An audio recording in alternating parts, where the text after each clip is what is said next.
الشیطان اللعین الرجیم بسم اللہ الرحمن الرحیم الحمد للہ الملک الحق المبین المتصاغر لعظمتہ جبابرۃ الطاغین المتخاضع لکبریائہ وطاعت المتمردین المعترف بربوبیتہ سائر الخلق اجمعین والصلاة والسلام والتحیۃ والاکرام علی اشرف النبیین وخاتم المرسلین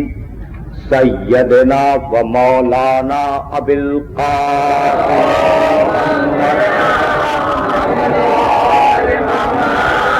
اہل بیتہ الطیبین الطاہرین المعصومین المظلومین اما بعد فقد قال اللہ سبحانہ وتعالی فی محکم کتابہ المبین بسم اللہ الرحمن الرحیم یا ایہا الذین آمنوا استجیبوا للہ وللرسول اذا دعاکم لما یحییکم وَاعْلَمُوا أَنَّ اللَّهَ يَحُولُ بَيْنَ الْمَرْءِ وَقَلْبِهِ وَأَنَّهُ إِلَيْهِ تُحْشَرُونَ صلوات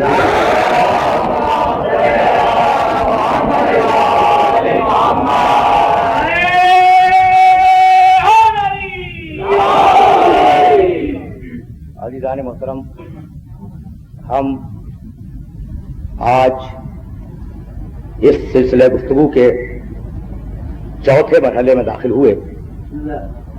کل گفتگو سورہ حجرات کی 2 آیتوں پر رکی تھی کہ جن آیتوں میں پروردگار عالم نے پیغمبر اسلام کے ساتھ مسلمانوں کے برتاؤ کو بیان کیا اور یہ ارشاد کیا کہ بسم اللہ الرحمن الرحیم یا ایھا الذین آمنوا لا تقدموا بین یدی اللہ ورسولہ واتقوا اللہ ان اللہ سمیع علیم یا ایھا الذین آمنوا لا ترفعوا اصواتکم فوق صوت النبی ولا تجہروا لہ بالقول کجہر بعضکم لبعض ان تحبط اعمالکم وانتم لا تشعرون۔ اے ایمان لانے والو، خدا اور رسول سے آگے ہونے کی کوشش مت کرو۔ آگے ہونے کا تعلق کردار سے ہے۔ اے ایمان لانے والو، خدا اور رسول سے آگے ہونے کی کوشش مت کرو اور اللہ کا تقوی اختیار کرو۔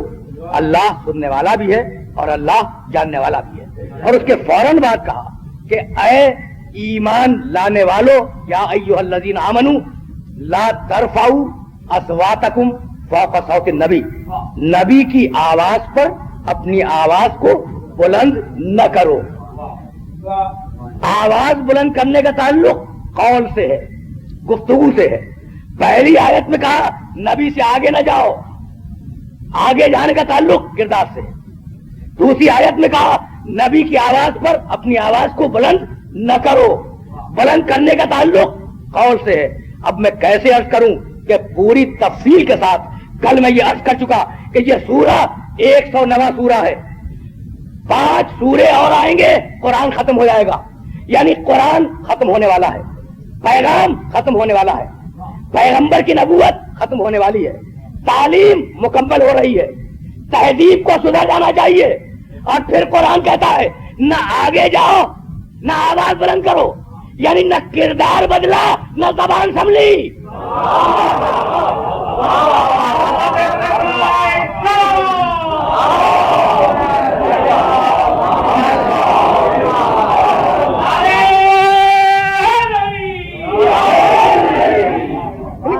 سوچنے کی بات ہے کہ بھائی اب تو سدھر جانا چاہیے، نہ کردار بدلا نہ زبان سنبھلی، تو کیا ایسوں کے ہاتھوں میں پروردگار کا پیغام دے کر محمد چلا جائے؟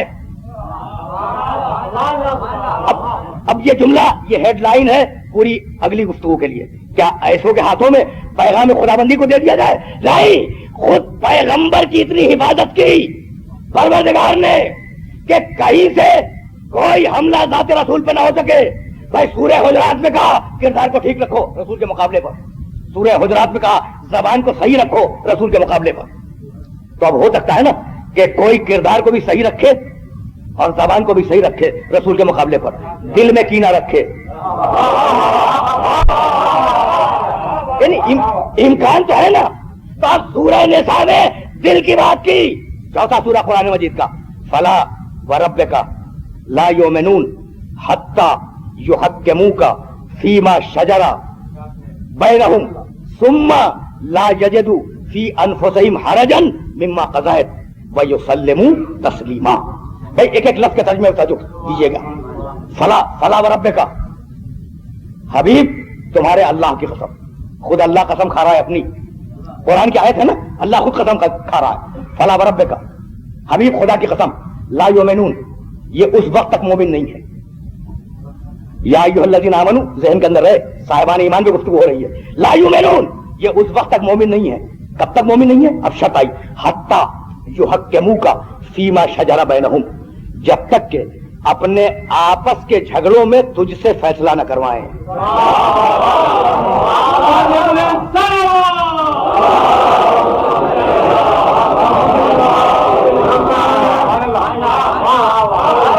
یعنی دیکھیے عجیب بات ہے، جو اپنے آپس کے جھگڑے کو رسول کے سامنے نہ لے جائے وہ مومن نہیں ہے۔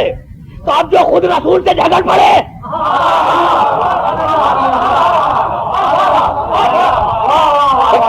اس پر تو بات ہی نہیں ہے نا۔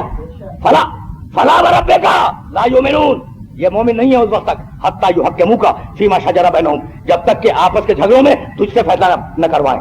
اچھا حبیب تو نے فیصلہ کر دیا، لیکن اب دوسری شرط سنو، ثم لا یجدوا فی انفسہم حرجا مما قضیت، صرف تجھ سے فیصلہ کروا لینا کافی نہیں ہے، جب تک کہ اس فیصلے پر یہ لوگ کھلے دل سے راضی نہ ہو جائیں۔ حتی لا یجدوا فی انفسہم حرجا مما قضیت، میں لفظی ترجمہ کر دوں، اس وقت تک یہ مومن نہیں ہے جب تک کہ تجھ سے فیصلہ نہ کروائیں اور تیرے فیصلے پر ان کے دل میں کوئی اعتراض اور شبہ پیدا نہ ہو، کوئی اعتراض اور شبہ تیرے فیصلے کے خلاف پیدا نہ ہو، یعنی یہ ذہن میں نہ آئے کہ یہ فلاں زوجہ کو زیادہ کیوں چاہتے ہیں، مجھے زیادہ کیوں نہیں چاہتے۔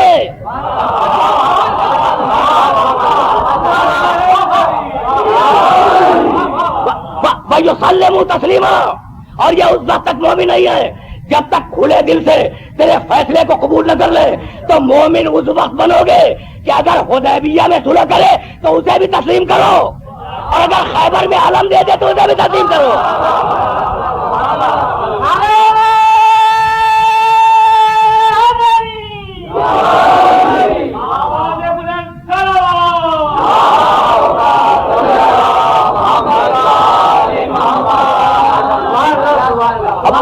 اب پروردگار حفاظت کر رہا ہے وجود محمد کی۔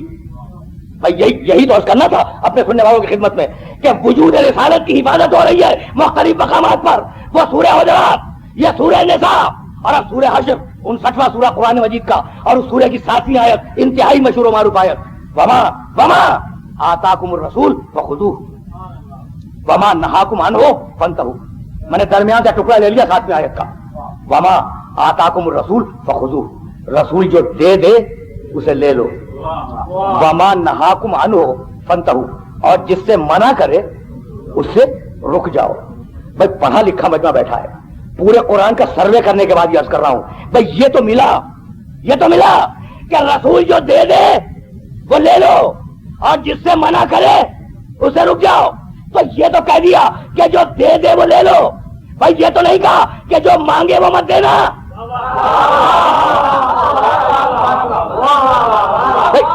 اس رخ سے دیکھتے چلے بھائی یہ تو کہا کہ جو دے دے وہ لے لو، یہ نہیں کہا کہ جو مانگے وہ مت دینا.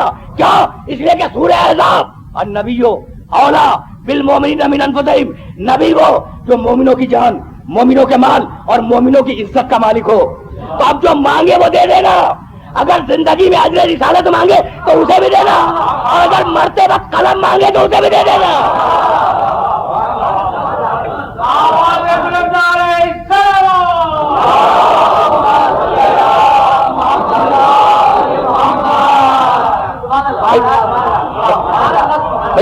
ظاہر ہے کہ اب ہمارے پاس وقت نہیں ہے اور بہت تیزی کے ساتھ گزرنا ہے.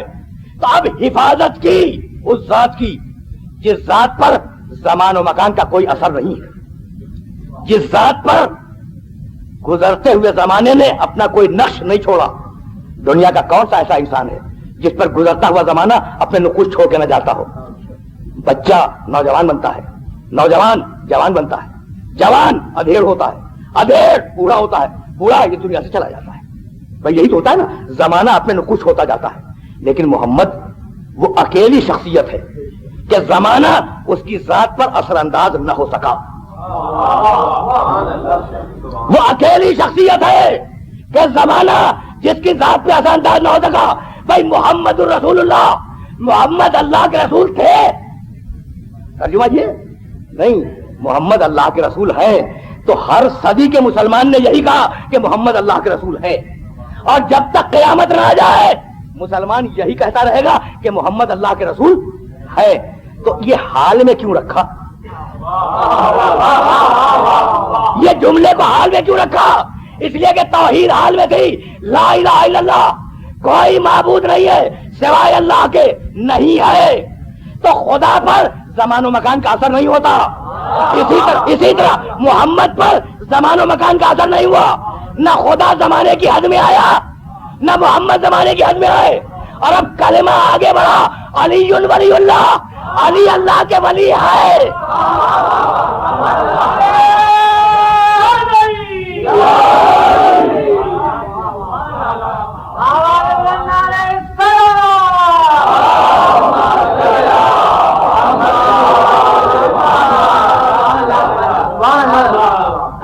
ہے نا قابل غور بات؟ بھائی جانا آگے ہے اور بہت دور اپنے سننے والوں کو لے کے جانا ہے. تو اتنی حفاظت کیوں ہو رہی ہے ذات رسالت کی؟ یا ایھا الذین آمنوا استجیبوا للہ وللرسول اذا دعاکم. اے ایمان لانے والو، اگر خدا پکارے لبیک کہو، اگر رسول پکارے لبیک کہو. رسول جو دے دے وہ لے لو، جس سے روکے اس سے رک جاؤ. رسول کی آواز پر آواز کو بلند نہ کرو، رسول سے آگے نہ جاؤ. رسول تمہاری جان کا، تمہاری مال کا، تمہارے مال کا اور تمہاری عزت کا مالک ہے. کیوں؟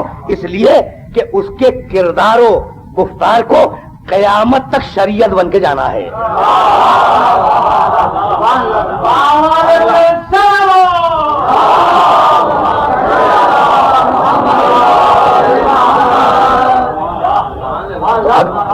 اب اس کے گفتار و کردار کو قیامت تک شریعت بن کے جانا ہے. اس لیے کردار رسول کی اور گفتار رسول کی پروردگار قرآن میں حفاظت کر رہا ہے. تو پروردگار اس کے اعمال و اقوال کو قیامت تک شریعت بن کے جانا ہے. یہی ہے نا؟ تو پھر تیری کتاب، کہا اگر کتاب کافی ہوتی تو اسے بھیجتا کیوں؟ اگر کتاب کافی ہوتی تو اسے بھیجتا کیوں؟ اور اگر کتاب کافی ہوتی تو یہ کیوں کہتا کہ رسول کی پکار پہ لبیک کہو؟ فقط اپنی پکار کا تذکرہ ہوتا. تو خدا کی پکار کا نام ہے قرآن اور محمد کی پکار کا نام ہے سنت. اور جب تک کتاب و سنت ساتھ میں نہ ہو، نہ ملک کا دستور بنے نہ مسلمانوں کی فقہ بنے.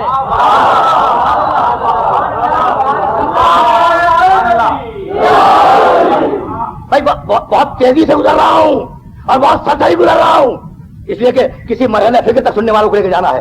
اللہ پکارے اس کا نام ہے قرآن، رسول پکارے اس کا نام ہے سنت.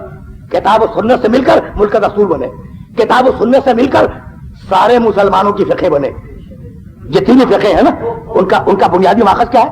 کتاب خدا، سنت رسول.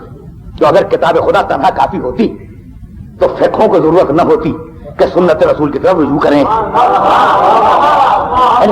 تو اب رجوع کیا سنت رسول کی طرف. دیکھیں تھیسس دے رہا ہوں اور اس تھیسس کو ذہنوں میں محفوظ کیجیے گا. اب کتاب خدا کافی تو نہ ہوئی، اب بولے سنت رسول کی طرف. اب جب مڑے سنت رسول کی طرف تو سنت رسول کی 3 قسمیں: قول رسول، فعل رسول، سکوت رسول. رسول کچھ کہہ دے وہ سنت ہے. دیکھیں اگر پڑھے لکھے افراد میرے سامنے نہ ہوتے اور علم دوست نوجوان میرے سامنے نہ ہوتے تو یہ بحث نہ چھیڑتا جو چھیڑ رہا ہوں. سنت رسول کی 3 قسمیں: قول رسول، فعل رسول، سکوت رسول. رسول کچھ کہہ دے وہ سنت ہے، رسول کچھ کر دے وہ سنت ہے. اور آپ اس کے سامنے کچھ کر رہے ہوں اور رسول منع نہ کرے تو وہ بھی سنت ہے.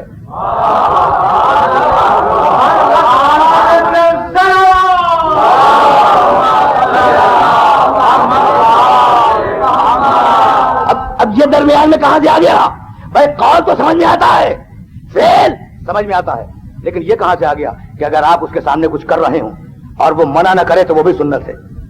یہ درمیان میں کہاں سے آیا؟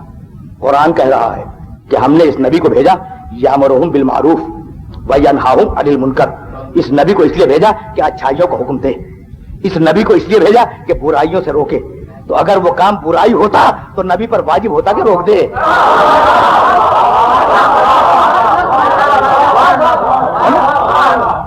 اگر وہ کام برائی ہوتا تو نبی پر واجب تھا کہ روک دے. نبی نے نہیں روکا، اس کا مطلب یہ کہ اچھائی ہے، اور جب اچھائی ہے تو سنت رسول ہے. بھائی بات تو بات ہوتی جا رہی ہے.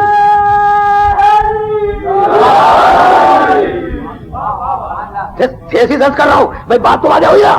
تو اب ایسے اعمال تو بہت کم ہے کہ رسول کے سامنے کوئی کام کیا گیا ہو اور رسول نے اسے اٹیسٹ کر دیا ہو، چپ رہے ہو.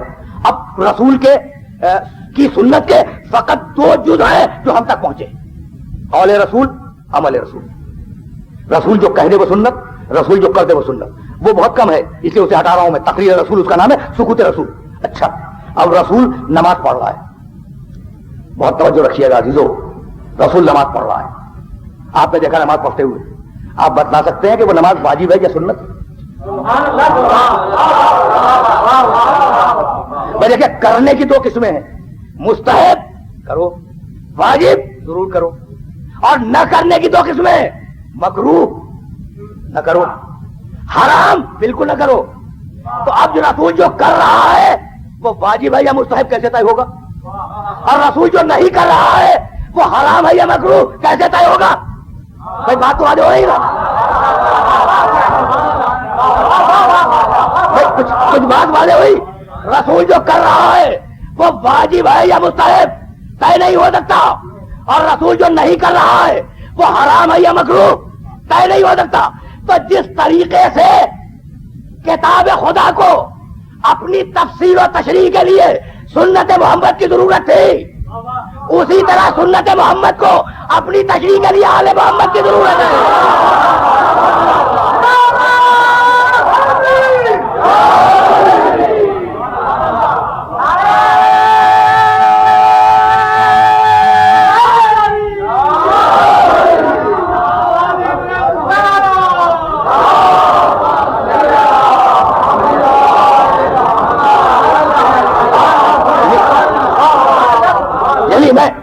اپنے سننے والوں کی خدمت میں یاد کرنا چاہ رہا ہوں کہ یہ مناظرہ نہیں ہے، آرگومنٹیشن ہے، استدلال ہے جو دے رہا ہوں کہ رسول نے جو کیا اور رسول نے جو کہا، باقی کتابوں میں قول ہی بن کے تو آیا نا.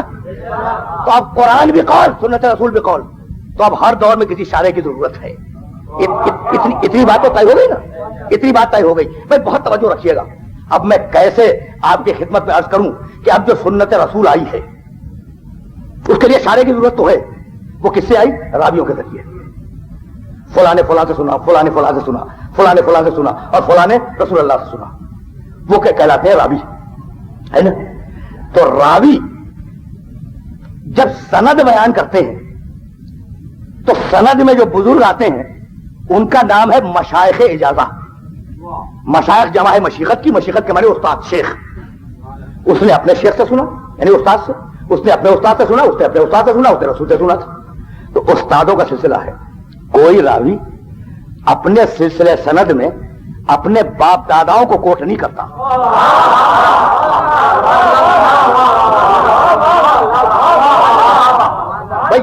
تو میں کرنا چاہ رہا ہوں کہ کوئی راوی اپنے سلسلے روایت میں اپنے خاندان کا شجرہ نہیں پڑھتا سوائے ایک خاندان کے.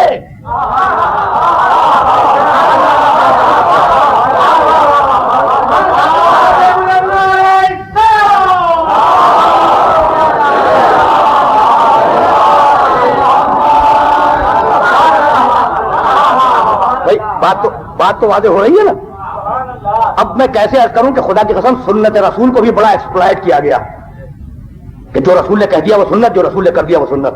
تو رسول نے تو ناقے پہ حج کیا تھا, آپ جو ایروپلین پہ تشریف لے جا رہے ہیں حج کے لیے وہ تو بدعتی رہے گا نا, سنت تو کبھی نہیں ہوگا.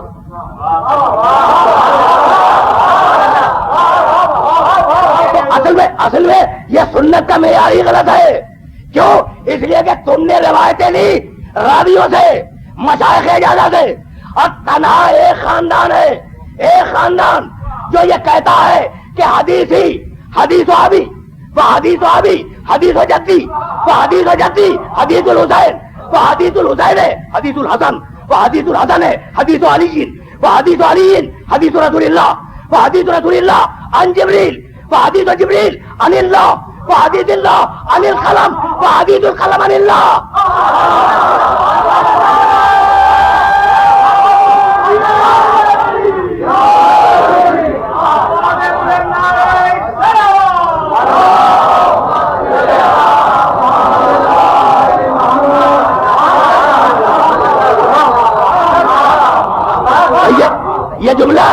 یہ جملہ جعفر صادق کا جملہ ہے.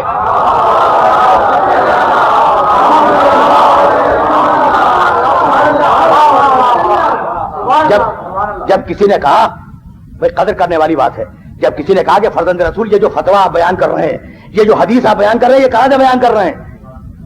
اب بڑے دکھ کی بات ہے نا کہ اس صادق سے پوچھا جائے کہ آپ یہ حدیث کہاں سے بیان کر رہے ہیں, اور اس کے جواب میں قیامت تک کے لیے ایک اصول دے دیا کہ بھائی اب یاد رکھو کہ میری جو حدیث ہے نا, میری جو حدیث ہے میں روایت کرتا ہوں اپنے باپ سے, اور میرا باپ روایت کرتا ہے اپنے باپ سے, اور ان کا باپ روایت کرتا ہے حسین سے, حسین روایت کرتے ہیں حسن سے, حسن روایت کرتے ہیں علی سے, علی روایت کرتے ہیں رسول سے, رسول روایت کرتے ہیں جبریل سے, جبریل روایت کرتے ہیں لو سے, لو روایت کرتی ہے قلم سے, اور قلم قدرت لکھ دیتا ہے. تو اب اس بات کو یاد رکھیں کہ اگر دین ادھر سے ادھر جائے تو شجرے ٹوٹ جائے. میں نے بہت قیمتی جملہ کیا ہے, کبھی اسے سوچئے گا کہ بھائی دین کی دو قسمیں ہیں, ایک دین وہ ہے جو ادھر سے ادھر جاتا ہے, اور دوسرا دین وہ ہے جو ادھر سے ادھر آتا ہے.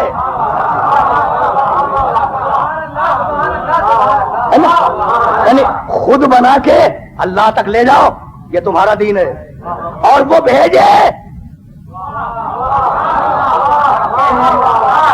یہ اس کا دین ہے. توجہات مبذول ہے, کہیں اپنے سننے والوں کو لے کے جانا ہے تو میں جو کہہ دوں وہ ہر ایک نے کہا. بھائی یہی تو بات کہی نا, چیلنج تو یہی ہے کہ جو میری زبان سے نکلا وہ 12 کے 12 نے کہا, یہی ہے نا. اب جملہ عرض کروں, بھائی یقین فرمائیے گا کہ ایک ہی روایت کو, یعنی میں اس وقت بول رہا ہوں اور میرے محترم سننے والے مجھے سن رہے ہیں, باہر جا کر یہ عین ممکن ہے کہ میرا ایک ہی جملہ دو مختلف طریقوں سے نقل ہو جائے. کچھ سماعت اس میں دخل انداز ہوتی ہے, کچھ فہم دخل انداز ہوتی ہے, کچھ انسان کے اپنے جملے دخل انداز ہو جاتے ہیں. تو ایک ہی جملہ ہو سکتا ہے دو طریقوں سے باہر چلا جائے, ہو سکتا ہے نا.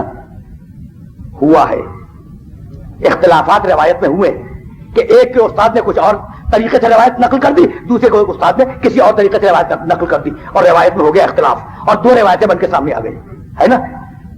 اور اب میں کیسے عرض کروں کہ اتنا اختلاف رہا ہے کہ اگر اختلاف نہ ہو تو فقہ میں امامتیں نہ بنے. یہ جملے محفوظ ہو جائیں. اگر اختلاف نہ ہو, بھائی ایک فقی آیا پہلا فقی, جب تک آپ اس سے اختلاف نہیں کریں گے تو آپ کی فقاہت کیسے اسٹیبلش ہوگی؟ تو اب دوسرے فقی نے چیلنج کیا اس پہلے کو, اور اب تیسرے نے اس دوسرے کو چیلنج کر دیا, چوتھے نے ان تینوں کو چیلنج کر دیا, تو مسلمانوں میں 4 فقہ آ گئی. تو بھائی جو دین ادھر سے ادھر جائے وہاں فقہ بنتی ہے اختلاف کی بنیاد پر, اور جو دین ادھر سے ادھر آئے اس میں جو ایک کہتا ہے وہ 11 کہتے ہیں.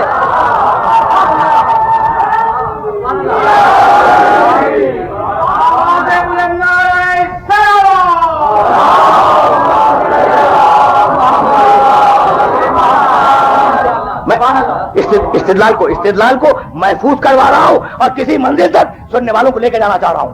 تو بھائی سنت رسول ایک طرف ایک اصطلاح اور سنت معصوم دوسری اصطلاح. اب دونوں میں فرق ہو گیا.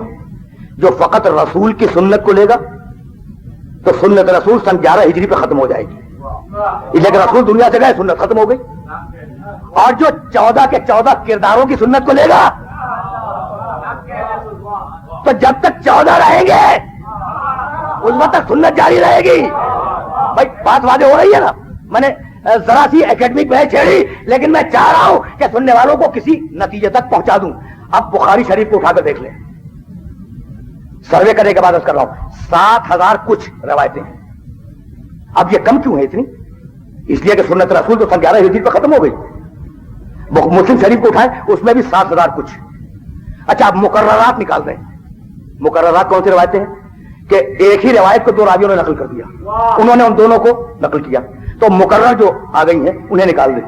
تو بخاری میں 4000، مسلم شریف میں 2500، مل کے 6500. بات تو واضح ہو رہی ہے نا؟ اور اب اکیلی کافی میں 16190 حدیثیں، جو ہماری علم الحدیث کی کتاب ہے نا، 16190 حدیثیں. بھائی توجہات بدل رکھیے گا. تو ایک طرف ذخیرہ 4000 کا، دوسری طرف ذخیرہ 16000 کا. تو حدیث کا ذخیرہ بڑھا یا نہیں معصوم کی سنت سے؟ دیکھیے بہت نازک مرحلے تک لے آیا ہوں سننے والوں کو، اور اس سے زیادہ نازک مرحلے تک دے کے جاؤں گا. اب حدیث کا ذخیرہ بڑھ گیا نا، ایک طرف 16000 دوسری طرف 4000. تو اب 4000 مسائل کا حل تو مل جائے گا 4000 حدیثوں میں. لیکن اگر ایسا کوئی مسئلہ آیا جس کا نمبر ہوا 4001 تو اس کے لیے حدیث کہاں سے آئے گی؟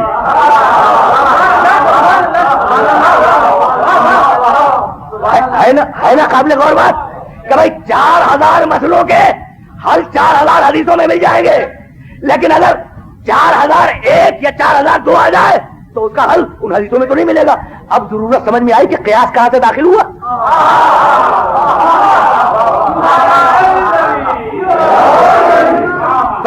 باتیں تو واضح ہوتی جا رہی ہے نا. بھائی بہت توجہ رکھیے گا، اسے کہ میری ساری محنت عکارت ہو جائے گی. اب جو بات کہہ رہا ہوں وہ اگر واضح نہ ہوئی تو 4000 پر ایک مسئلہ بھی اگر اضافہ ہو جائے تو حل نہیں ملے گا. اب الٹ کر وہ بھی تو کہہ سکتا ہے نا کہ بھائی تمہارے پاس چلو مان لیا کہ 16000 ہیں، لیکن اگر 16001 آ جائے تو تم حل کہاں چلاؤ گے؟ تو بھائی تم میں اور ہم میں فرق یہی ہے کہ تم مانتے ہو سنت رسول کو جو سن 11 ہجری میں ختم ہو گئی، اور ہم مانتے ہیں سنت معصوم کو کہ اگر مسئلہ پیدا کرنے والے موجود ہیں تو ایک حل دینے والا بھی موجود ہے.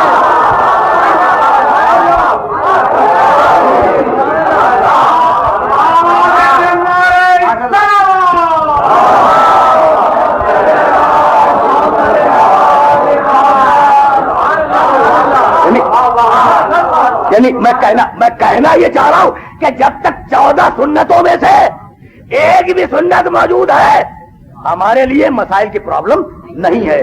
بھائی یہی سبب ہے مجھے بہت آگے جانا ہے، لیکن میں چاہ رہا ہوں کہ یہ جملے واضح ہو جائیں کہ اس غائب ہونے والے امام کی 2 غیبتیں، غیبت صغریٰ غیبت کبریٰ. غیبت صغریٰ سن 260 ہجری میں شروع ہوئی، غیبت کبریٰ سن 329 ہجری میں شروع ہوئی. اب یہ 75-76 سال کا پیریڈ ہے نا، یہ ہے پیریڈ غیبت صغریٰ کا. اور اس غیبت صغریٰ میں 4 نائبین خاص، عثمان ابن سعید احوازی، محمد ابن عثمان احوازی، حسین ابن روح نوبختی، علی ابن محمد سیموری. 4 علی ابن محمد سیموری چوتھے اور آخری نائب خاص ہیں. ایک سوال لکھ کے امام غائب کی خدمت میں بھیجا، جواب آیا کہ آئے علی ابن محمد سیموری. میں سوال کا جواب دینے کے بعد کہ جملے عرض کر رہا ہوں، آئے علی ابن محمد سیموری تم 1 ہفتے کے اندر اس دنیا سے گزر جاؤ گے، اور اب میرا کوئی نائب خاص نہیں ہوگا. اب نائب عام چلیں گے، نائب خاص میرا کوئی نہیں ہوگا. اور جو میرے ظہور سے قبل میری رویت کا دعویٰ کرے، ادعا کرے کہ اس نے مجھے دیکھا فہو کذاب مفتری، وہ جھوٹا بھی ہے افترا پرداز بھی ہے. ہو گیا نا بھائی، توجہ رہے. اس کے بعد جملہ کہا وَأَمَّا الْحَوَادِثُ الْوَاقِعَةُ فَارْجِعُوا إِلَىٰ رُوَاةِ أَحَادِيثِنَا. اور اب میرے چاہنے والوں سے کہہ دو کہ آئندہ قیامت تک جتنے بھی مسائل آنے والے ہیں، آئندہ قیامت تک جتنے بھی مسائل آنے والے ہیں، ان مسائل میں ہمارے راویان حدیث کی طرف رجوع کرو، ہماری حدیث بیان کرنے والوں کی طرف رجوع کرو. بھائی یہی تو عرض کرنا چاہ رہا ہوں کہ یہ نہیں فرمایا معصوم نے. بھائی بہت توجہ رہے، بہت کانٹے کا جملہ ہے یہ. وَأَمَّا الْحَوَادِثُ الْوَاقِعَةُ، آئندہ آنے قیامت تک آنے والے مسائل میں ہمارے راویان حدیث کی طرف رجوع کرنا، ان سے مسئلہ پوچھنا. یہ نہیں کہا کہ آئندہ آنے والے مسائل میں قیاس سے کام لے لینا، قیاس سے کام لے لینا، قوم کے دانشوروں سے پوچھ لینا، اپنی عقل لڑا لینا، جو بڑے مفکرین ہو ان سے مسئلے کا حل پوچھ لینا. نہیں، ہمارے راویان حدیث سے پوچھو، وہ ہماری حدیث سے استنباط کر کے تمہیں بتلا دیں گے. تو اب حدیث کی جامعیت سمجھ میں آئی. بھائی 1000 سال پہلے یہ جملہ کہا گیا، بہت توجہ رکھیے گا، 1000 سال پہلے یہ جملہ کہا گیا. اور حدیث کی جامعیت کا عالم یہ کہ جتنے مسائل آئے اس 1000 سال میں انہی حدیثوں سے ان کے حل ملتے رہے. یہی تو آج کی حد تک میں کنوے کرنا چاہ رہا تھا کہ جتنے مسائل آئے انہی حدیثوں سے حل ملتے رہے. تو فرزند رسول، آپ کو کیا معلوم کہ آپ کی حدیثیں قیامت تک حل دیتی رہیں گی؟ تو جواب یہی ہوگا کہ اگر علم غیب نہ ہوتا تو یہ جملہ کیسے لکھ دیتا؟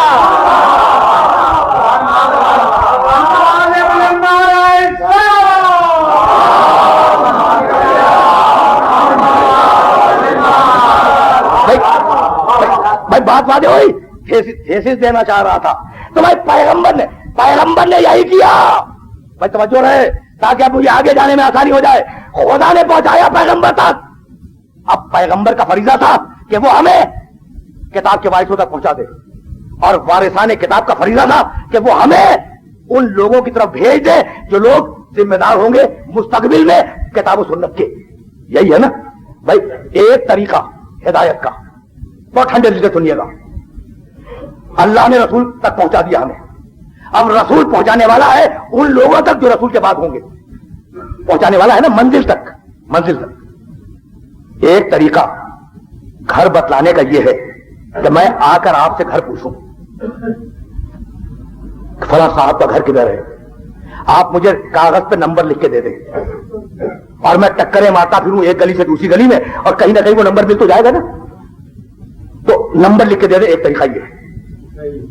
دوسرا طریقہ یہ ہے کہ نمبر لکھ کے دینے کے ساتھ، مکان کا نمبر لکھ کے دینے کے ساتھ ساتھ اشاروں سے ہی بتا دیں کہ بھائی داہنے مڑیے گا اور پھر بائیں گلی میں مڑ جائیے گا اور پھر چوتھے مکان میں چلے جائیے گا. یہ دوسرا طریقہ ہے. اس سے بہتر تیسرا طریقہ یہ ہے کہ ہاتھ تھام کر اسے دروازے تک پہنچا دیں. تیسرا طریقہ یہ کہ ہاتھ تھام کر دروازے تک پہنچا دیں. اور اس سے زیادہ نفیس اور شائستہ طریقہ یہ ہے کہ اپنی کار میں بٹھائے اور اسے گھر پہ چھوڑ کے آئے. تو بھائی پیغمبر نے یہی کیا کہ سفینے کو ساحل پہ لگا دیا.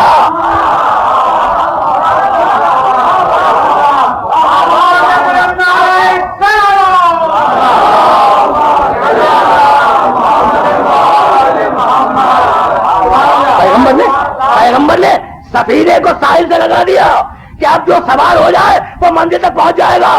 بھائی روایت ذہن میں آ گئی، روایت تو صاحبان فکر کے ذہن میں آ گئی نا. مسئلہ اب ظاہر ہے کہ وہ روایتیں جو آپ نے ہزاروں ہزار مرتبہ سنی ہو ان روایتوں کو بیان کرنے سے فائدہ کیا ہے. لیکن روایت کا بیان کرنا بھی ثواب، روایت کا سننا بھی ثواب، اور اس کے بعد استدلال دینا چاہ رہا ہوں. مسئلہ اہل بیتی کا مسئلہ سفینۃ نوح، میرے اہل بیت کی مثال نوح کے سفینے کی مثال ہے. اتنا ہی ہے نا، ٹھنڈے دل سے سنیے گا. مسئلہ اہل بیتی کا مسئلہ سفینۃ نوح، میرے اہل بیت کی مثال نوح کے سفینے کی مثال ہے. من راکبہا نجا، جو سوار ہو گیا اس نے نجات پائی ہے نا. من راکبہا نجا، جو سوار ہو گیا اس نے نجات پائی. ومن تخلف عنہا، اور جس نے منہ کو پھیر لیا غرق وہ ہوا وہ ڈوب بھی گیا اور ہلاک بھی ہو گیا. اب وہاں ایک لفظ ہے کہ نجات پائی، سوار ہو گیا تو نجات پائی. یہاں دو لفظ ہیں کہ جس نے سفینے سے منہ کو پھیرا وہ ڈوبا بھی اور ہلاک بھی ہوا. بھائی جب ڈوب گیا تو بات ختم کیجیے، یہ آگے کہنے کی کیا ضرورت ہے کہ ہلاک بھی ہو گیا. تو پیغمبر نے بڑی احتیاط کی، اس لیے کہ ڈوبنے والے کبھی بچا بھی لیے جاتے ہیں، یہاں بچنے کا امکان ہی نہیں ہے.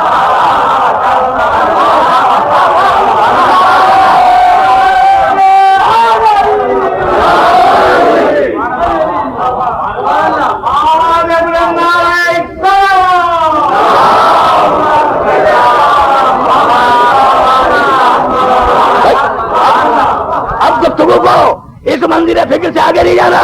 ڈوبنے والے کبھی بچا بھی لیے جاتے ہیں، یہاں بچنے کا امکان نہیں ہے. میں کتنی مکمل تشبیہ دی پیغمبر نے. میرے اہل بیت سفینہ نوح ہے، بھائی توجہ رہے، وہاں نجات کے لیے دو، ایک سامت ایک ناطق. ناطق نوح، سامت سفینہ. اب یہاں بھی نجات کے لیے دو ہوں گے، ایک ناطق ایک سامت. ناطق آل محمد، سامت قرآن مجید. بھائی بات تو آگے ہو رہی ہے نا. نجات کے لیے وہاں نہ تنہا نوح کا بھی نہ تنہا سفینہ کا بھی، یہاں بھی نجات کے لیے نہ تنہا کتاب کا بھی نہ تنہا آل محمد کا بھی.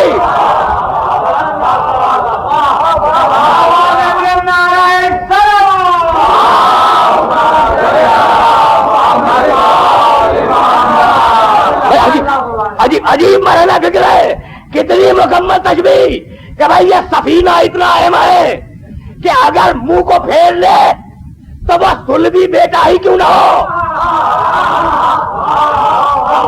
وہ ہلاک ہو جائے گا. تو اب مجھے جملہ کہنے کی اجازت ہے کہ سفینہ نوح سے منہ کو پھیرنے والا صلبی بیٹا ہلاک ہوا.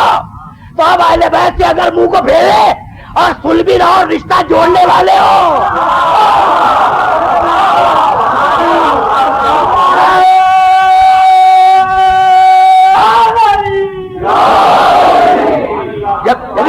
یعنی میں کہنا یہ چاہ رہا ہوں کہ جب صلبی بیٹا سفینے سے منہ کو پھیر کے نہ بچ سکا تو رشتہ جوڑنے والے کہاں سے بچ جائیں گے.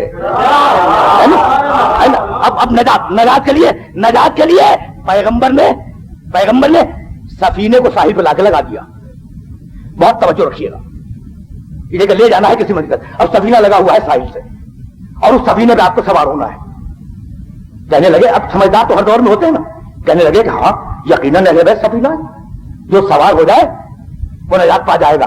لیکن اب اس بات کو کیا کیجیے کہ آج اب وہ کہہ رہے ہیں، میں نہیں کہہ رہا ہوں، بڑے بڑے علماء، بڑے بڑے دانشور، بڑے بڑے محدثین جو حدیث کی شرح لکھتے ہیں، انہوں نے کہا کہ اب آج کے زمانے میں وسائل بہت جدید ہیں، کمپاس ہے، قطب نما ہے، اور دنیا بھر کی مشینیں ہیں جو سفینے کو راستے کا ڈائریکشن بتاتی ہیں. وہ رسول کے زمانے میں ظاہر ہے کہ کوئی کمپاس قطب نمے کا تصور تو نہیں تھا، تو چلا کرتی تھی ستاروں کو دیکھ کر. تو اب تنہا سفینہ کافی نہیں ہے بلکہ ستارہ بھی ساتھ میں ہوگا. ہم نے کب ستارے کی اہمیت سے انکار کیا؟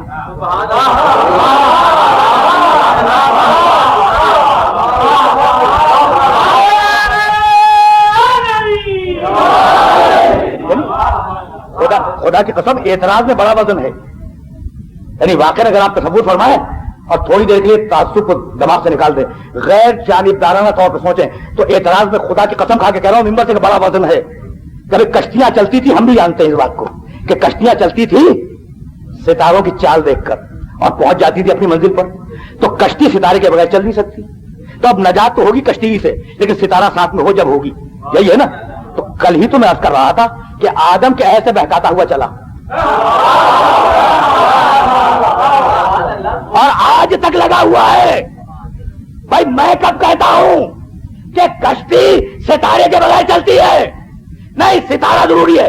آج بھی گہرے سمندروں میں اگر جہازوں کی مشینیں فیل ہو جائیں تو ستاروں ہی کے ڈائریکشن سے اپنی منزل کا پتہ چلایا جاتا ہے. تو ستارے بہت اہم ہیں. خدا کی قسم میرے جملے کو یاد رکھیے گا اور ہمیشہ کے لیے ذہنوں کے اندر محفوظ رکھ لیجیے گا.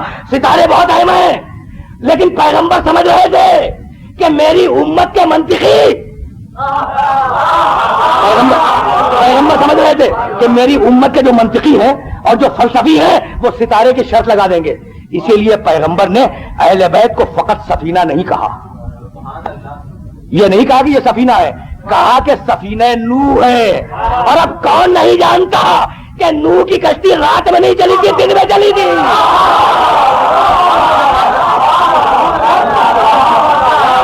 اب کون اس بات کو نہیں جانتا کہ سفینہ نوح رات میں نہیں چلا تھا، دن میں چلا تھا؟ تو اب دن میں جنہیں ستارے نظر آتے ہو وہی اعتراض کرے گا، کوئی اور نہیں کرے گا۔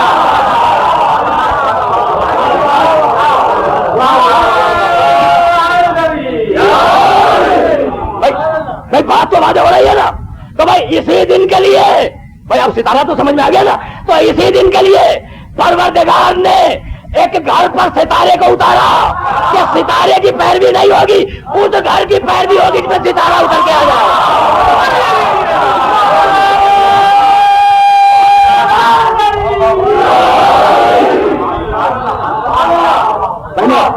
میں نے اپنے محترم سننے والوں کو بڑی زحمت دی، کنکلوڈ کر رہا ہوں، اس لیے کہ اب گفتگو کو اس مجلس سے آگے نہیں جانا، اور کل آخری گفتگو ہوگی اور سماپت ہو جائے گی۔ یہ سفینہ نوح ہے، روایت دے دی۔ اس سے پہلے روایت عرض کر چکا ہوں، انی تارک الفکم مستقلین کتاب اللہ و عطرت اہل بیت، یہ عطرت نہیں ہے اہل بیت، سفینہ نوح عطرت اہل بیت۔ اب یہ مجھے نہیں معلوم کہ یہ تین الگ الگ لوگ ہیں یا ایک ہی کو پیغمبر فرما رہے ہیں، عطرت بھی اہل بیت بھی سفینہ نوح بھی، روایت میں انڈیکیشن کوئی نہیں ہے، توجہ رکھیے گا۔ ہو سکتا ہے عطرت اور ہو، اہل بیت اور ہو، اس لیے کہا نا کہ مسئلہ اہل بیتی کا مسئلہ سفینہ نوح، اہل بیت اور سفینہ نوح تو ایک ہو سکتے ہیں لیکن عطرت اور اہل بیت الگ الگ بھی ہو سکتے ہیں۔ کیا کہا؟ سوار ہو جاؤ سفینہ نوح پر، ہے نا؟ اس روایت میں کیا کہا تھا؟ ما ان تمسکتم بہما، تمسک کرو عطرت سے اور اہل بیت سے۔ دو باتیں ہو گئی۔ اب یہ دو باتیں گرہ میں باندھ کے رکھ لیں کہ سنت سے ملی ہے، یہ دو باتیں آپ کو جو ملی ہے نا وہ سنت رسول سے ملی۔ چلے واپس کتاب کی طرف، قرآن کی طرف، وہ کیا کہتا ہے؟ میں اشرح اولا میں کہہ رہا تھا، اور میرے محترم سننے والے ظاہر ہے کہ ان آیات سے واقف ہیں کہ اے ایمان لانے والو، اگر تم نے ارتداد اختیار کیا، بے دین ہو گئے، تو اللہ ایک قوم کو لائے گا، ہے نا، جو خدا اور رسول کی دوست ہوگی اور خدا اور رسول اسے بھی چاہتے ہوں گے۔ وہی جملے جو خیبر کے عالم کے دیتے وقت پیغمبر نے فرمائے، وہی ہے نا، قوم کہا، وہی ذہن میں رہے، بہت توجہ۔ ثم اورثنا الکتاب الذین اصطفینا من عبادنا، ہم نے کتاب کا وارث بنایا ہے، وارث کہا۔ اب یہ دو جملے ہو گئے، یا ایھا الذین آمنوا اتقوا اللہ وکونوا مع الصادقین۔ یہ آیت بھی یا ایھا الذین آمنوا سے، اے ایمان لانے والو اللہ کا تقوی اختیار کرو، رہو صادقین کے ساتھ، ہے نا؟ اور سنتے جائیے گا، رہو صادقین کے ساتھ۔ وما سورہ نحل وما ارسلنا، یہ آیت سورہ توبہ کی ہے، آیت کا نشان 119، اور اب سورہ نحل 16واں سورہ۔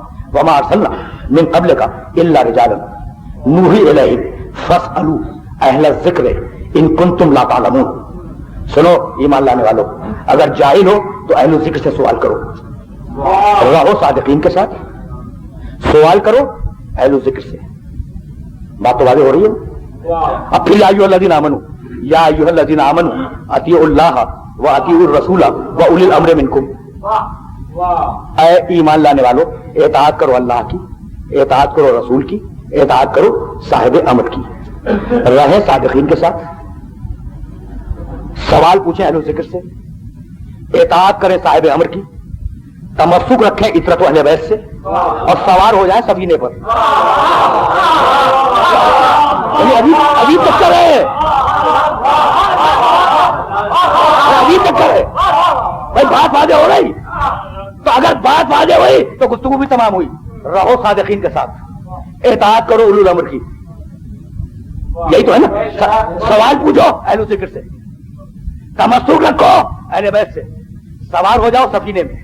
تو اگر فرض کر لیں کہ یہ 5 لوگ الگ الگ ہوں، اور یہ میں چین جاپان کی بات نہیں کر رہا ہوں، کراچی میں ہوں، مختلف محلوں میں، تو خدا کی قسم پوری زندگی ایک محلے سے دوسرے محلے تک چکر کاٹنے میں گزر جائے گی۔ تو خدا کوئی غیر معقول حکم نہیں دیتا، رسول کوئی غیر معقول حکم نہیں دیتا۔ اس کا لازمی نتیجہ یہ ہے کہ جو قوم ہوگا وہی وارث ہوگا، وہی صادق ہوگا، وہی اہل الذکر ہوگا، وہی صاحب امر ہوگا، وہی سفینہ ہوگا، اور وہی عبرت و اہل بیت ہوگا.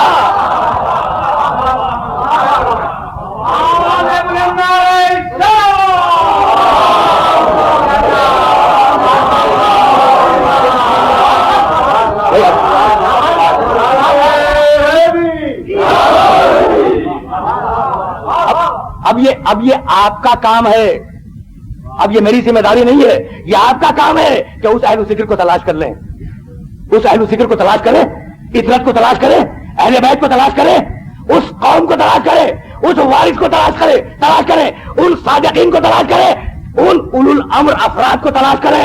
یہ آپ کا کام ہے، یہ میری ذمہ داری نہیں ہے. لیکن کھارا در کی امام بارگاہ میں عشرہ اولا پڑھتے ہوئے میں نے ایک آیت سے ایک استدلال پیش کیا تھا. چاہ رہا ہوں کہ وہ دلیل دے دوں اپنی تقریر سے مستعار لے کر، تاکہ آپ کو تلاش کرنے میں آسانی ہو جائے. مجھے نام تو لینا ہی نہیں کہ یہ ہے کون، لیکن آپ کو آسانی ہو جائے کہ یہ ہے کون، یہ اولو الامر جن کے اطاعت کا حکم دے دیا گیا. فلا تطع کل حلاف مہین. دیکھو اطاعت مت کرنا جھوٹی قسم کھانے والے کی.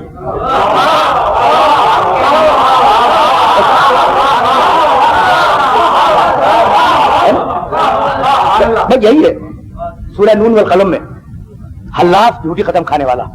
آپ پہلے آیتیں سن لیں، اب دامن وقت میں گنجائش نہیں ہے.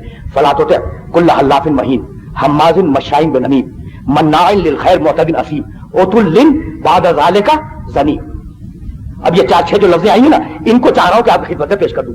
فلا تطع کل حلاف مہین، حلاف جھوٹی قسم کھانے والا، مہین نچلا کمزرف، 2 لفظیں ہو گئی. حماز عیب تلاش کرنے والا لوگوں کے، حماز عیب تلاش کرنے والا، مشاء بنمیم ایک کی برائی دوسرے سے بیان کرنے والا. فلا تطع کل حلاف مہین حماز مشاء بنمیم مناع للخیر خیر سے روکنے والا، مناع للخیر معتد حد سے بڑھ جانے والا، اطاعت نہ کرنا. اثیم جو گنہگار ہو اس کی اطاعت نہ کرنا. عتل جو بہت سرکش ہو اور ظالم ہو، اس عتل عین تے لام عتل جو سرکش ہو اس کی اطاعت نہ کرنا. زنیم زے نون یہ میم زنیم جس کا شجرہ خراب ہو.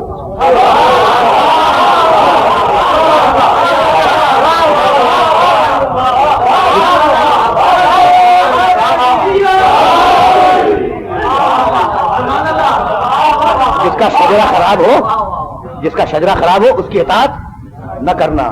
تو میں نے کب کہا کہ آپ حکمران نہ بنائیں، بھائی جس کو چاہے بنا لیں، لیکن پہلے شجرہ نسب بھی تو دیکھ لیں.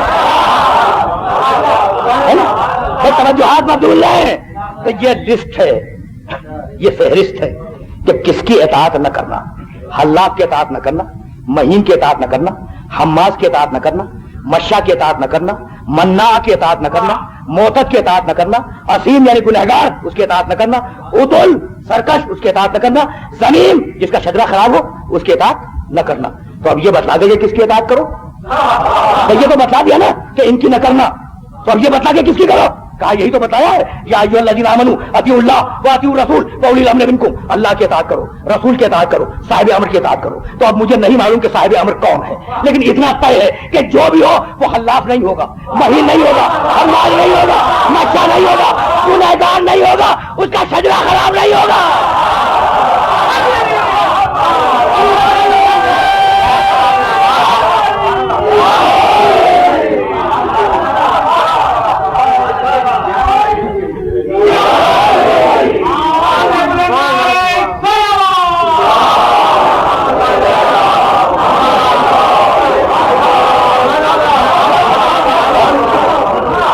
تمام ہو گئی. اب اس سلسلہ فکر کو آگے نہیں جانا. تو اب اگر اولو الامر سمجھ میں آ گیا تو پھر اہل بیت بھی سمجھ میں آئیں گے. اگر اہل بیت سمجھ میں آئے عطرت سمجھ میں آئے گی. اگر عطرت سمجھ میں آئی اہل ذکر سمجھ میں آ جائیں گے. اگر اہل ذکر سمجھ میں آ گئے صادقین سمجھ میں آ جائیں گے. چین بنی ہوئی ہے. یہ کہنا چاہتا کڑیاں ہیں جو ایک دوسرے کے ساتھ متصل ہیں. اور یہی سبب ہے، یہی سبب ہے کہ جس مقام سے بھی، اب میں کوفے سے شام تک کی بات کر رہا ہوں، جس مقام سے بھی قافلہ گزرا، جس مقام سے بھی ذمہ داری سے بات کر رہا ہوں، کوئی مقام ایسا نہیں ہے کہ جہاں تماشائی جمع ہوئے ہوں اور سید سجاد نے یہ کہہ کے تعارف نہ کرایا ہو کہ ہم خاندان آل محمد سے.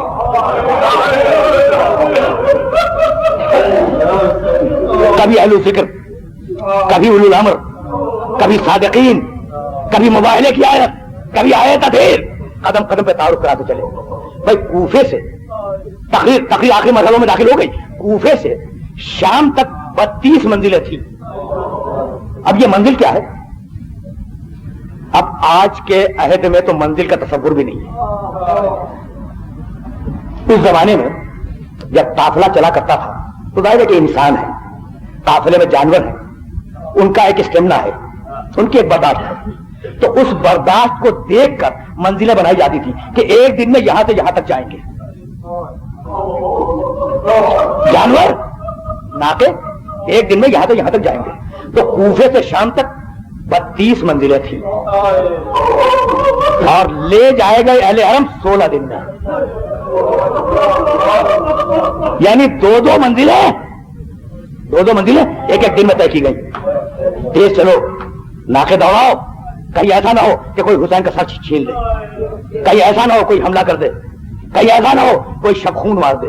تو ناقے تیزی سے دوڑائے جاتے تھے اور بچے اپنی ماں کی گود میں چمٹے رہتے تھے.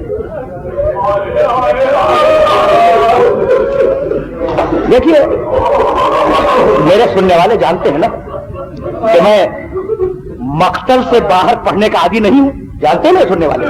میں نے یہ نہیں کہا کہ مائیں اپنے بچوں کو چمٹائے رہتی تھی، نہیں، بچے اپنی ماں سے چمٹے رہتے تھے. یہ میں نے جملہ کیوں کہا؟ اس لیے کہ مائیں چمٹا ہی نہیں سکتی تھی، ہاتھ تو پسے گردن سے بندھے ہوئے، ہاتھ پسے گردن سے بندھے ہوئے تھے، مائیں لپٹا نہیں سکتی تھی. راوی کہتا ہے کہ ناقے تیزی سے دوڑائے جا رہے تھے اور بچے اچھل کر ناکوں سے زمین پہ گرتے تھے، دم نکل جاتا تھا. ماں کو اجازت نہیں تھی کہ بچوں کو دفن کرے.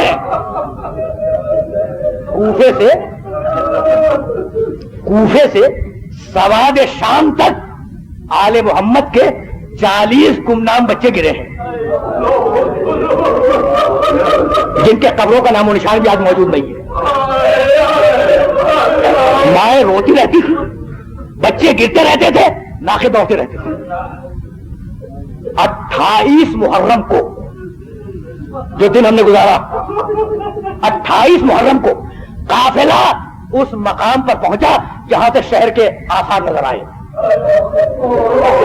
شہر دمشق کے، جسے آپ اصطلاح میں شام کہتے ہیں، ہے نا. اب شہر دمشق کے آثار نظر آ رہے. بڑا شہر تھا، اس کے محلات، اس کے باغات، اس کی دیواریں دور سے نظر آ رہی تھی. کہا قافلے کو روکو. آل محمد کا قافلہ رکا. شہر کے باہر سواد شہر نظر آ رہا ہے، آل محمد کا قافلہ رکا. 28 محرم کو ایلچی پہنچا. کہا ہم حسین کا سر لے آئے. کہا امیر ہم قیدی لے آئے، ہم بیویوں کو اسیر کر لائے. کہا وزیروں کو بلاؤ، مشیروں کو بلاؤ. ایک ایک لفظ مقتل میں، ایک ایک جملہ مقتل کرو. مشیر آئے، وزیر آئے. کہا تمہاری رائے کیا ہے؟ قیدی تو آ گئے اور شہر دمشق کے باہر ان کا پڑاؤ ہے. کہا امیر، اب رائے دی وزیروں نے، مشیروں نے. کہا امیر جب بڑے خاندان کے قیدی آتے ہیں تو ان کے لیے شہر کو سجایا جاتا ہے. سڑکوں پر بس 2-4 جملوں کی زحمت ہے. سڑکوں پر آئینہ بندی ہوتی ہے، چھڑکاؤ ہوتا ہے، دکانیں سجائی جاتی ہیں. تو امیر ہمیں مہلت دے تاکہ ہم اعلان کر دیں. ایک ایک لفظ مقتل میں ہے. امیر ہمیں مہلت دے کہ ہم اعلان کر دیں کہ بڑے خاندان کے قیدی آ رہے ہیں، اپنے لیے ذرا اچھے لباس تو سلوا لو. یزید نے کہا تمہیں کتنے دن کی مہلت درکار ہے؟ کتنے دن چاہیے؟ کہا 14 دن. لوگ لباس سلوا لیں، سڑکیں صاف ہو جائیں، شہر کو آراستہ کیا جائے. کہا نہیں، یہ بہت زیادہ دن ہے، اتنا وقت نہیں دے سکتا. کہا امیر اچھا 1 ہفتہ دے دے. کہا کہ نہیں، 1 ہفتہ بھی بہت ہے. کہا اچھا امیر 3 دن دے دے. کہا جاؤ. 3 دن کی اجازت دی. تو 3 دن تک شہر دمشق کی آرائش ہوتی رہی اور 3 دن آل محمد کا قافلہ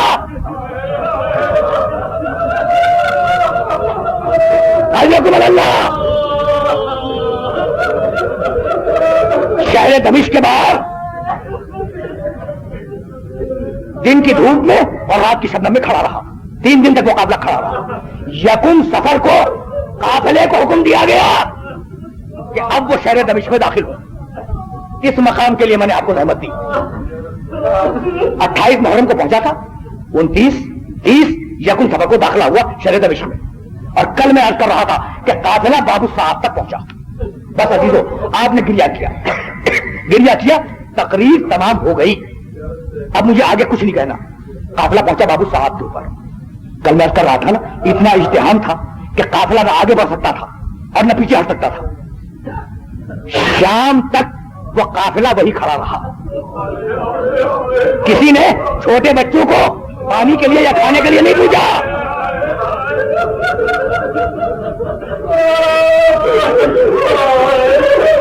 رات گزری اسی مقام پر. جب دوسرا دن ہوا تو سپاہی کھڑے ہوئے تاکہ اجتہام نہ ہونے پائے. اب اجتہام کو داہنے بائیں گلیوں میں روک دیا گیا اور اب حکم دیا کہ قافلے کو باب الصحاب سے لاؤ. اس منزل کے لیے ساری زحمت تھی. اب کیا ہے یہ باب الصحاب؟ گھڑی والا دروازہ کل میں کر رہا تھا. 7 دروازے تھے, ایک کے بعد دوسرا, دوسرے کے بعد تیسرا, تیسرے کے بعد چوتھا, چوتھے کے بعد پانچواں, پانچویں کے بعد چھٹا, چھٹے کے بعد 7واں دروازہ اور اس کے بعد مسجد کا دروازہ. تو اور راستے بھی تھے جہاں فقط ایک ایک دروازے تھے, فقط شان دکھلانے کے لیے, شوکت دکھلانے کے لیے, اپنا جلال اور اپنا روب دکھلانے کے لیے حکم دیا کہ ان 7 دروازوں سے گزار کر آل محمد کو لایا جائے.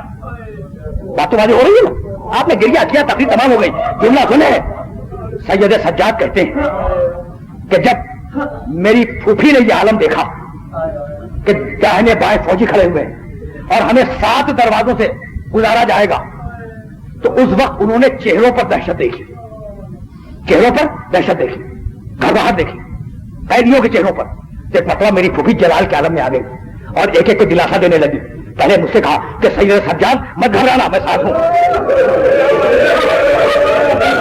علی کی بیٹی ہے نا, میں جملہ بولے, آخری جملہ سنے, سجاد مت گھبرانا, ام لیلا مت گھبرانا, ام فروا مت گھبرانا, ام کلثوم مت گھبرانا, سکینہ مت گھبرانا. ایک ایک کے بعد جاتی اور کہتی مت گھبرانا, میں تمہارے ساتھ ہوں. پہلا دروازہ گزرا, دوسرا دروازہ گزرا, تیسرا دروازہ گزرا, دروازے گزر رہے ہیں. سید سجاد کہتے ہیں کہ پھوپھی سوارا دے رہی ہے, پھوپھی دلاسا دے رہی ہے. جب 7واں دروازہ آیا تو پھوپھی خود زمین پہ بیٹھ گئی. یہ ہے میری تقریر کا آخری جملہ. جب 7واں دروازہ آیا تو میری پھوپھی زمین پہ بیٹھ گئی. میں قریب گیا اور میں نے کہا, بھائی آپ نے گریہ کیا, تقریر تمام ہو گئی, جملہ سن لے. میں قریب گیا, میں نے کہا پھوپھی اماں اب تک تو آپ ہمیں دلاسا دے رہی تھی, اب آپ خود گھبرا گئی. کہا نہیں بیٹے, نہیں بیٹے, زینب گھبرائے گی. کہا پھوپھی اماں پھر آپ یہ زمین پہ کیوں بیٹھی؟ بھائی آپ گریہ کریں گے لیکن یہ جملہ سن لیں. پھوپھی اماں آپ یہ زمین پہ کیوں بیٹھی؟ کہا بیٹے بتلاؤ. کہا کہ پھوپھی اماں بتا دیں. کہا بیٹے بات یہ ہے کہ 21ویں رمضان کی رات میں جب بابا دنیا سے جا رہے تھے تو انہوں نے اپنا زخمی سر میرے کندھے پہ رکھا تھا اور کہا تھا زینب تجھے شام کے دربار میں جانا ہوگا, لیکن بیٹی مت گھبرانا, میں تجھے آؤں گا سہارا دینے کے لیے. تو سجاد میں گھبرا نہیں رہی ہوں, بابا کا انتظار کر رہی ہوں. یہ کہہ کے کھڑی ہوئی اور کہا السلام علیکم یا امیر المومنین. چلو بابا آگے ساجد.